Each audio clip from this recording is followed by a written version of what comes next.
Chega o Marcos. Acabou! É tetra! É tetra! É tetra! É tetra campeão brasileiro! O Fluminense, o tricolor, é campeão de 2012. Fez o dele. Mandou no campeonato.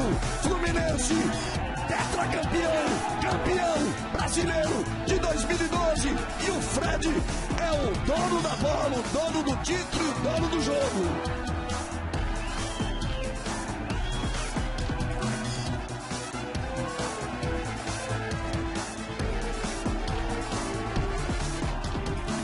Faça festa, torcedor do Fluminense.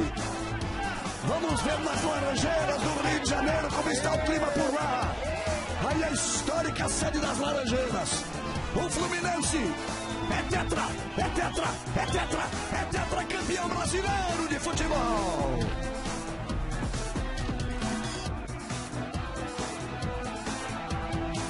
Hoje a festa é sua, torcedor tricolor. A festa é sua, torcedor do Fluminense.